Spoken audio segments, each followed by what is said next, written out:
Okay, so defamation is a slightly longer topic, right? Now, before we start, so what is defamation?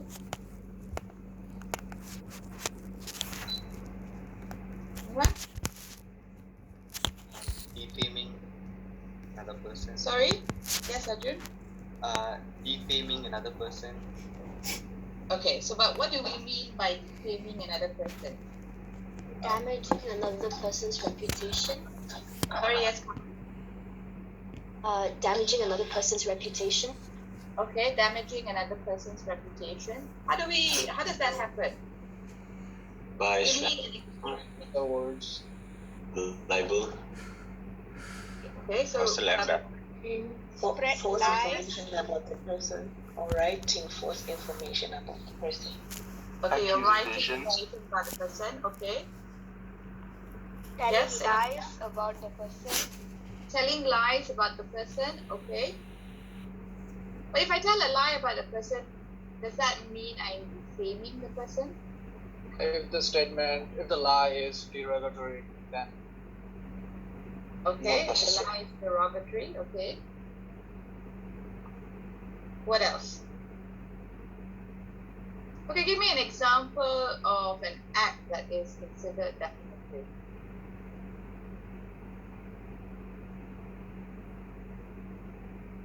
It's a false publication in a newspaper. A publication in a newspaper, what was the publication about? A false publication about a person or a company in a newspaper. Okay, a false publication, okay. Now, y'all are a generation where your lives are on social media. I say lives are on social media. You're online. Your lives are quite a bit online. Give me an example of something that you've seen online in any of your social media, which it later came about that this was considered defamatory. Making false statements about other people. Okay. You give an example without actually. Does it identify who that person is? Yes, it does. Okay. Now, does it need to be false though? Yes. No. yes. No, it doesn't. Yes, no, okay. Right. There's this case about Tort. I think it was like a month or two ago where they were accused of exploiting child labor. Sorry, who was exploiting child labor? Zarul? Top Glove. Oh, Top Glove. Okay, yeah, Top Glove. Right. Okay. So y'all have given me a few situations regarding defamation, right? Now, the general thing is actually with defamation is that the statement doesn't have to be defamatory. Sorry, it doesn't have to be false. There is this perception that when someone makes out a defamatory statement, that statement is automatically false. It doesn't have to be false. It can actually be something that is actually true, right? The court isn't looking to determine whether the statement that has been made, whether there's any allegation of truth to it, right? In order for it to be defamatory. The requirements of defamation does not include the accuracy of the statement. However, if the statement is true, that actually is a defense that the defendant can actually utilize, that what he is saying is actually true, right? Now, once someone actually threw out the word libel, right? Now, in defamation, right, we have two forms of defamation, right? We have libel and we have slander. And I'm going to explain a little bit about what is the distinction between libel and slander, right? Now, so when we look at defamation, it goes back to the fact that someone's reputation has been damaged by statements that are considered untrue or misleading images, although this is really not what the court will look at, right? But it goes back to the fact that the court recognizes that reputation is vital to someone's humanity and integrity, and is worthy of being protected, right? As how you will protect someone's personal safety or their ownership of their property, the court recognizes that it should protect another person's or a person's humanity or integrity, their reputation, right? Now, having said that, one of the opposition to the law of defamation is that it then infringes on the right of freedom of speech or expression, right? So there is a constant tussle between the recognition that we have the right to freedom of speech, whether in the UK or under the Malaysian Constitution, and then how do we then go and balance that, right? So in one hand, we want to be able to protect a person's reputation, but at the other end, it is also a balance about when then is something not considered. When can we? Why do you stop someone from saying something? Because then you are infringing onto their freedom of speech and expression. So that there is always this tussle, right? And it's a very difficult balance for the court to actually find, right? And in some situations in the UK courts, they tend to sometimes side with the fact that there is a right of freedom of speech and expression, right? Now, in the UK, right, there is a Defamation Act, and in fact, they actually have three because the older two have not been reappealed and cancelled up. So they have a Defamation Act of 1952, they have a Defamation Act of 1996, and a recent act which is a Defamation Act of 2013. Now, in Malaysia, we also have a Defamation Act. It's Defamation Act of 1997, and this is actually paramaterial to the Defamation Act of 1952, the UK one, right? But we haven't since then updated the Defamation Act. A lot of our how the law has actually evolved for defamation has actually come about because of common law, right? Now, so what is defamation, right? And it is actually fairly technical, right? And the court or the judge here actually has to decide whether what has been complained about, the statement that has been made, whether it is considered defamatory, right? And so, as I said, it is a bit of a tussle because the question then arises, if you then support protecting a person's reputation, you could infringe on another person's basic human rights and their right to have freedom of expression or the right of speech. So the key, if you look at the definition of defamation, the Winfield and Dollarfish defamation, it says defamation may be defined as the publication of a statement which tends to lower a person in the estimation of right-thinking people generally, or which tends to make them shun or avoid them. So there's two parts to it. Now, if you notice in the definition, it doesn't at all state whether the defamation needs to be false or whether it needs to be derogatory, right? It is what other people perceive you once that statement has been made. Do they now think less of you? Are they going to shun you? Are they going to avoid you because of the statement that has been made, right? And it is whether that publication of that statement lowers a person, that means it brings them down in the eyes of right-thinking members of society, or the estimation of right-thinking people, or are they going to now avoid you, or are they going to shun you because of that statement? Now, say I make a statement and I said Alan cheated on his final exam. Right? There's no student named Alan, but just pretend there is a student named Alan. The moment that statement comes out, right, all of you in the class, right, are now going to start thinking less about Alan. It's going to lower your estimation of him. You're going to now start thinking that he's not a particularly honest person, right? That he was cheated in the final exam. What else has he done? And some of you may choose to avoid him because you do not want to be associated with someone who cheats on the final exam. You may even shun him as a result, right? So as you can see from the definition, there is no requirement to see whether the statement is false or whether it is derogatory in any way, right? Now, defamation, there are two forms. One is slander, the other is libel. And there is a distinction for either one. And because there is a distinction, the requirement for either one is a little bit different. Slander, you always must remember, is defamation that it is in a temporary form, right? Whereas libel is in a permanent form, right? That means there's always a recording of that statement. It can never be removed, right?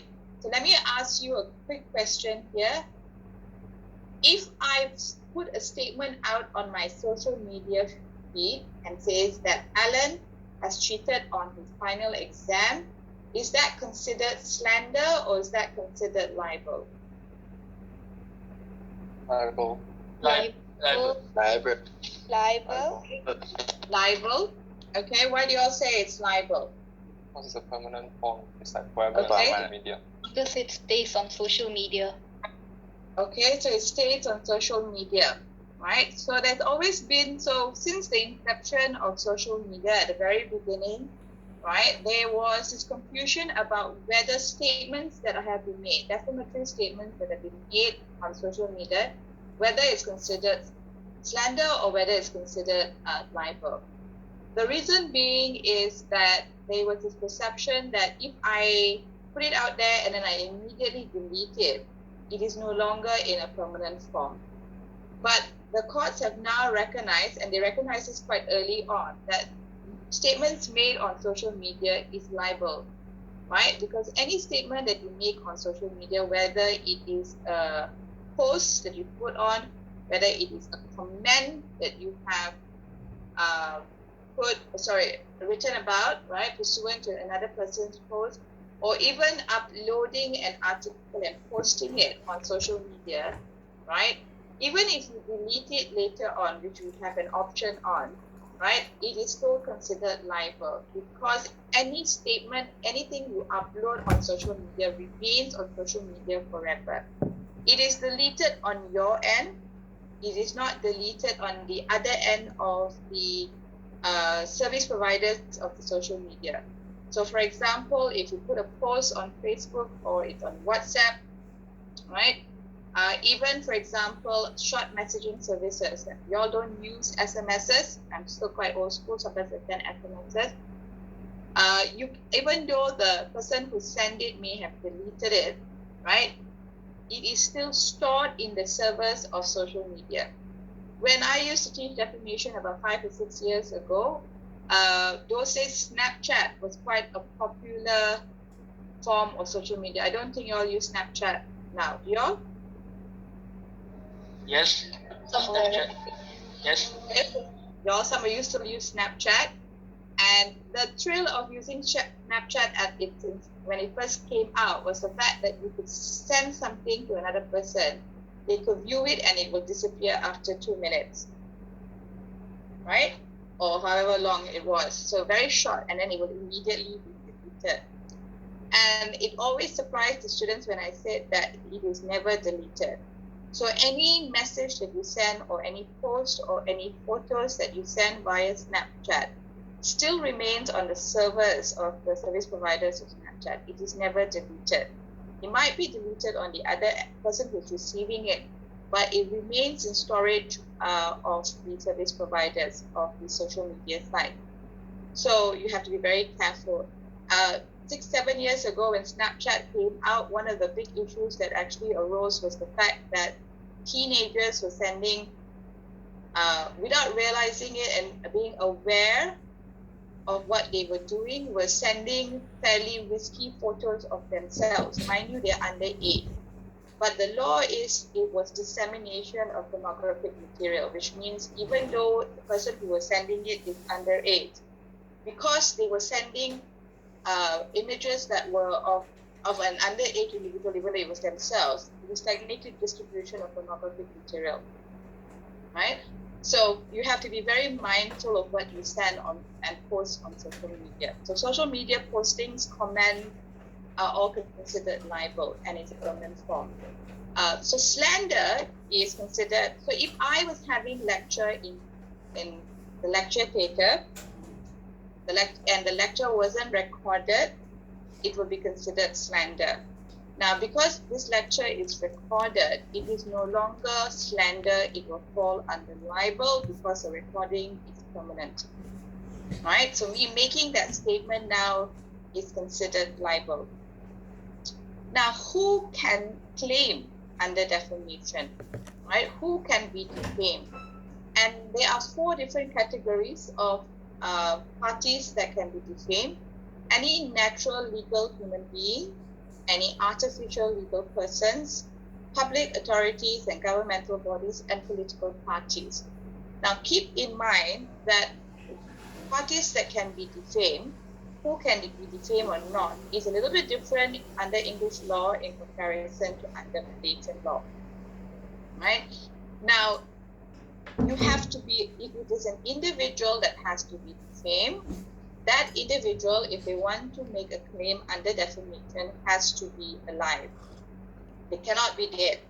So, which means that if a person has died, their beneficiaries or family are not allowed by law to bring a claim against defamation because the person is already dead.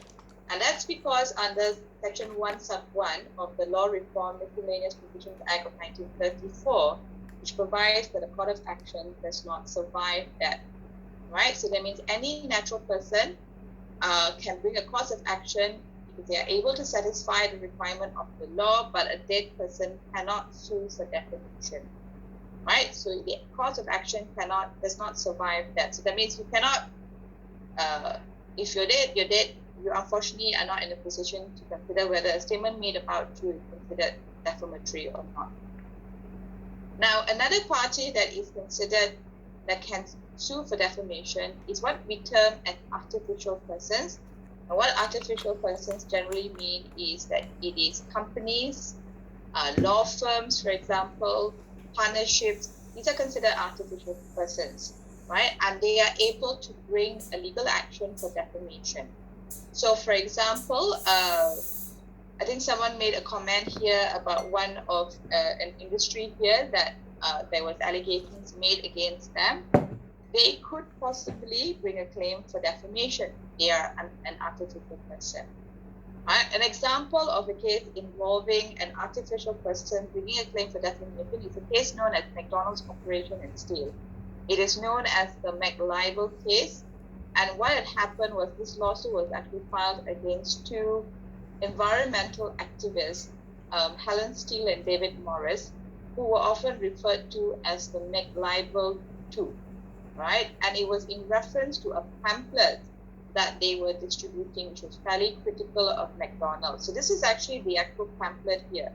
You see my cursor over, right? And it was fairly critical of McDonald's, particularly about the manner in which their food was actually produced, right? And so McDonald's Corporation, the UK McDonald's Corporation, brought a defamation suit against the couple. Now, they were found to be liable for defamation. They did appeal the matter up to the European Court of Human Rights here, and it was an action against the British government for denying them a fair trial, right? And alleging that their right of freedom of expression should have been protected by the judiciary. Now, when it comes to government bodies, now you will notice worldwide that particularly now that we use social media, we are inundated with constant postings and comments about manners in which different governments of the world are run. Now, obviously, some of these statements are slightly, I say slightly as an understatement, are not very flattering of the government, very critical. The question is, can a government actually sue for defamation, right? And the answer is no.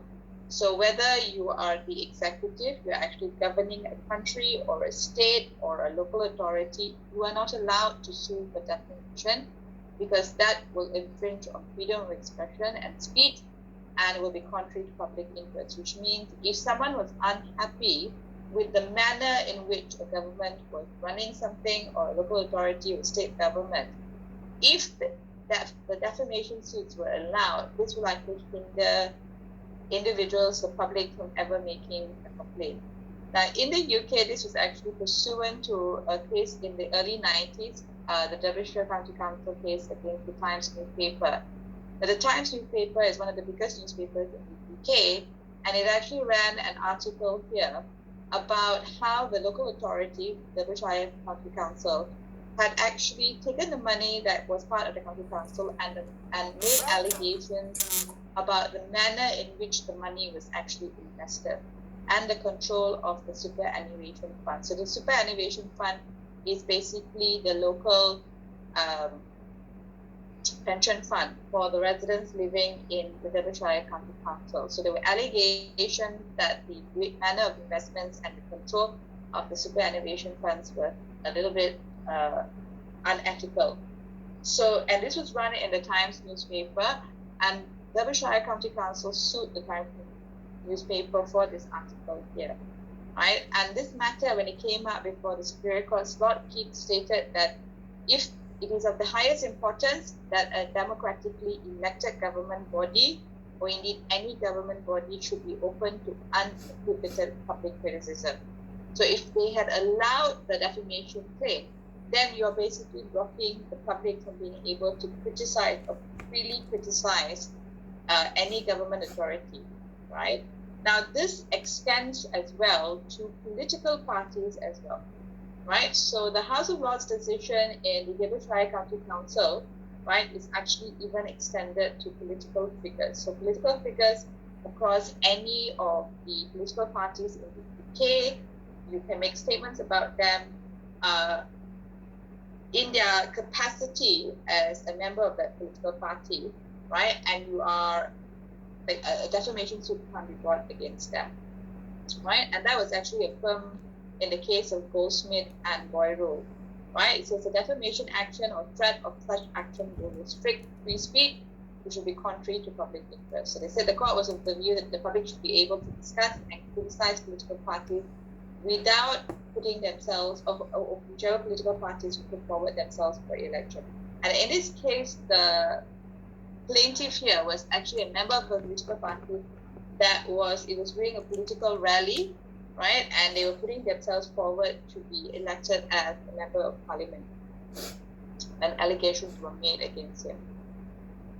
So let us come to slander, right? So we know slander is a statement that can amount to a derogative statement or gesture, right, which is not made in a permanent form, right? So that means it is made orally, right? It is made orally.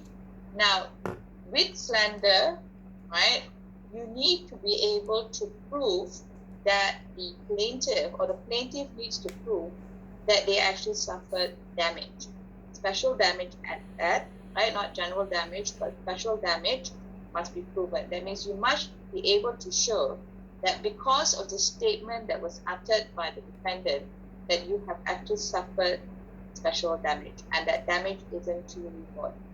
However, there are certain exceptional circumstances which we go through. Now, what is considered special damage? That means you've actually lost money, right? And so the loss of money can come in the form of the fact that you have lost employment, like in the case of Howard and Wellington, or for example, that in the past you had friends that will provide you with food and drinks, and because of the slanderous statement that was made against you, you have now lost hospitality, right? So when the court says that the plaintiff must be able to prove special damage, it is in the form of monetary loss. They must show that they have suffered losses in terms of money because of the slanderous statement that was made against them, right? Now, there are exceptions to this, and we will run through the exceptions a little bit later. Now, let me just explain this one case. So this is an example of a case that, so you can have defamation, you can have both slander and libel happening at once, or it can happen separately. Now, in the case of McManus and Beckham, so does the name sound familiar?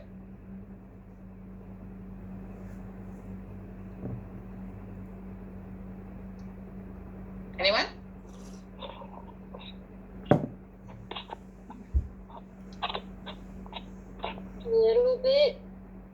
Okay, so who do you think It's it is? Victoria Beckham. Yes, it is Victoria Beckham. So if you enjoy pop music, then you will know Victoria Beckham was a member of the Spice Girls. And she is married to David Beckham, who was previously, was he captain of Manchester United at one point? I don't remember. Yeah, the captain of MU and the England Yes, he was football the team. captain. Obviously, a Liverpool fan wouldn't know that. Oh, excuse me. Right. So yes, he is so as I've been informed. So he was a captain of Manchester United and also captain of the English team at one point, right? And so what had happened in this case was Victoria Beckham had actually gone into this mall. It's called the Blue Water Shopping Centre. It's right outside of London. It's quite a massive shopping centre. And she was walking around and people were following her because she's quite well known. And she actually went into a store that sold celebrity memorabilia, including autograph pictures, right? And she actually saw an autograph picture or photo of her husband, David Beckham, and it was signed, right? And so she actually stated out loud to 3 customers that were in that shop that the autograph was fake, right? And very quickly, that received press coverage, and the English newspapers, the tabloid newspapers, actually ran a story on it, right? And so this defamation claim is actually brought by the owner of that shop, right? So he sought damages against the defendant for vigorously, publicly, and wrongly accusing him of selling pictures of fake autographs of her husband, right? And so she tried to have the claim struck out, that means for the courts to actually throw out the claim, on the grounds that she's not responsible for a repetition of the statement that she had made, because she said it out loud in the store, and then somehow the English newspapers picked it up and it was in the papers the next day. Right? So she said, I cannot be responsible for how my statement has actually been repeated by others. Now, the courts didn't agree with that. It went out all the way up to the Court of Appeal, right? And they said, first of all, you are aware that what you say will likely to be reported because you are constantly followed by people, including the paparazzi, right? And that if she slanders someone, that slander is likely to be repeated in whole, and there will be no injustice in her being held responsible for damage that the slander caused via that publication, right? So the court found her liable for defamation via slander here again. So it was not, so she was sued for defamation and slander, right? And because the owner of that shop suffered quite a bit of financial loss because he became quite infamous with that. Because if you collect collectibles of well-known people, including autograph images, they sell for a lot of money, right? So he would have lost a lot of money because now people are thinking in the back of their mind that the shop sells counterfeit, they're fake, and he could have possibly also sold fake photographs of images of other celebrities and made money out of them. So this is an example of a case of slander, right? Now, the requirement under slander is that you have to be able to show that you suffered special damage in the form of monetary value, and it's actually reasonably foreseeable. That means the statement that I have made, it is actually reasonably foreseeable that because of the statement that I have made, that the plaintiff now has suffered financial losses as a result of the statement that I have made, right? Now, and it has to be foreseeable. Now, an example of what is too remote is a very old case of Lynch and Knight. And this had a case to do where the defendant had actually informed the claimant's husband that the claimant was seduced before marriage, right? And so the claimant's husband was very unhappy to find out that his wife had been seduced prior to marriage, and asked her to leave the marriage or leave the house. And so she brought a claim against the defendant for making that statement to her husband, and she alleged defamation and loss of consortium. Now, what loss of consortium means is the fact that it's the inability for one spouse to have a normal marital relation, right? And here, the loss of consortium was recognized as special damage. The loss, so in addition to loss of employment, for example, or loss of food and drinks, right? Loss of consortium is also considered special damage. Although in today's context, that highly unlikely to happen, but the law still exists. However, in this case, the court said that it was too remote and it was not claimable, right? So there's a recognition for the loss, but it's considered a little bit remote. And more so today, because this is a claim in 1861, in 2020, the court is unlikely to find that. So, for example, if I make a slanderous statement saying that my friend A is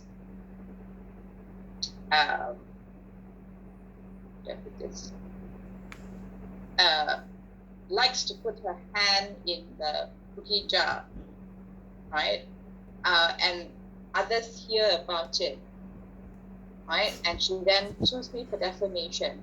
She has to be able to show that as a result of me making that statement to third parties, that she has suffered some form of economical loss, right?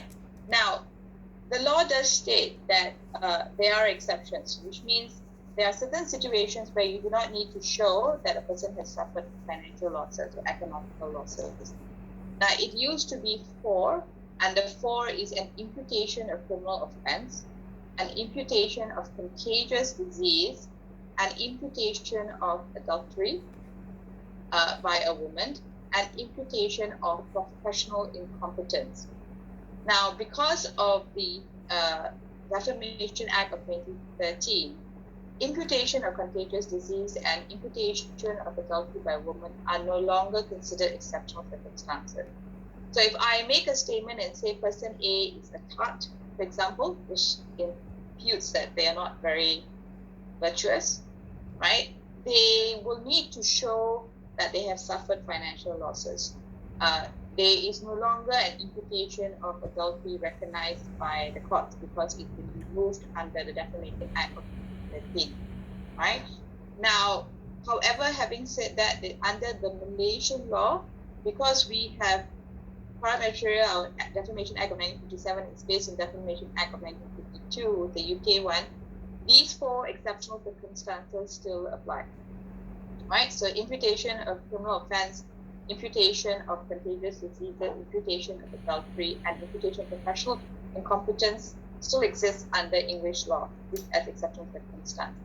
But under English law now, the only exceptional circumstance is imputation of criminal defense and imputation of professional incompetence, right? So what that means is that if I make an accusation about you committing a criminal offense, right, the plaintiff doesn't need to prove that they have suffered any form of financial losses. Now, however, if I make that statement that you have committed a criminal offense, what it means is that it must be an offense or a crime where you go to jail. You are actually in prison, not that you have received a fine or that you have to do some form of voluntary work, for example. You must have gone to prison or will go to prison, right? It's a form of crime that you would be punished with imprisonment, right? And so, for example, in the case of Holwick and Mitchell, the court emphasized that if the perpetrator has been arrested and can only be punished via a fine, then that is outside the exceptions of imputation of the criminal offense, and you have to prove special damage. Now, the other exception is imputation of professional incompetence. That means you are making a statement about the manner in which someone is working or in their employment, right, and that they are incompetent. In Section 2 of the Defamation Act, it says if an action for slander in respect of words calculated to disparage a claimant in any office, profession, or trade or business held or carried on by him at the time of publication, it shall not be necessary to prove special damage. So if I make any comments about, say, a colleague of mine at work, and if is imputing that they're not professional, if they suffer if they can sue me for defamation under slander and they don't have to show that they have suffered any financial losses as a result. Now, an example of a case where they tried to go under professional incompetence, but it was struck down because this wasn't considered professional incompetence. And it was actually a claim in Jones and Jones where there was allegation that the headmaster of the school had been committing adultery with the cleaner in the school, right? Now, the court actually held that this was not professional incompetence or professional incompetence, right? And it was not because it was not related to their conduct of their profession. So the plaintiff here had to prove that he had actually suffered financial losses, right? Now, having said that, if this same case came about today, he will also not be able to bring the claim because it will be nullified under Section 2 because we no longer recognize imputation of adultery. Okay, so before I move on, do we understand about slander? Hello there, class, and welcome once again.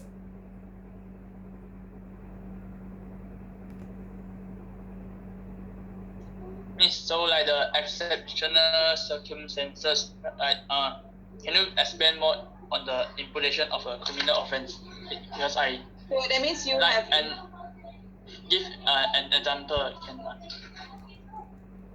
okay. So certain offences you don't it is not punishable by imprisonment. You will just get a fine, for example. I cannot think of a crime now that is just only a fine. Because now actually most criminal offences now are both fines as well as imprisonment. so like a person commits slander but cannot charge with slander.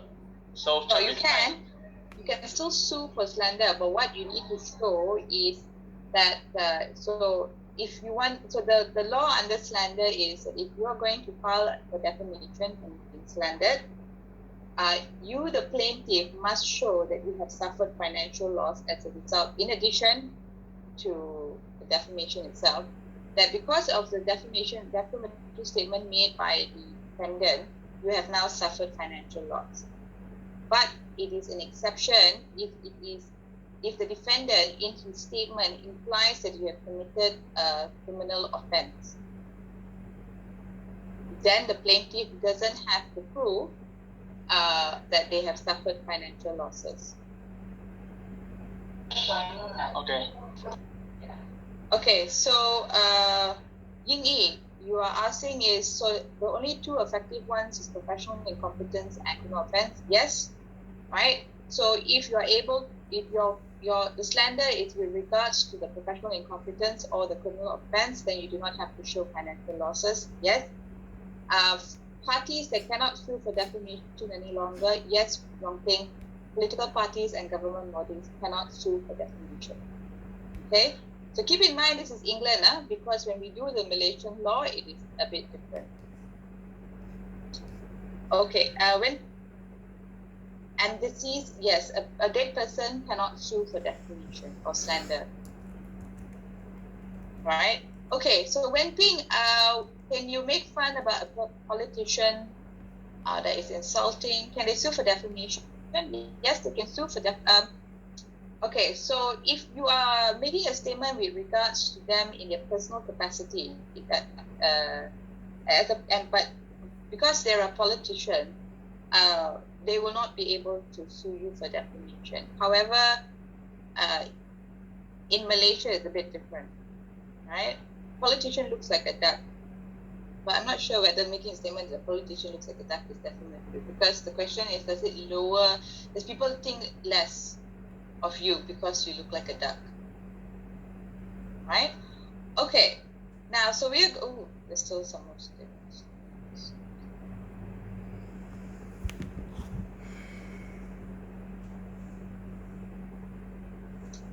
Yes, so political parties cannot, so they have no remedy for defamation, no. Miss, so like the word imputation means like something related. Oh. Yes. implying that the person is committed a criminal offense. Okay, so can the relatives of a dead person sue on behalf of the dead person? No, they cannot. Because when you sue on their behalf, you're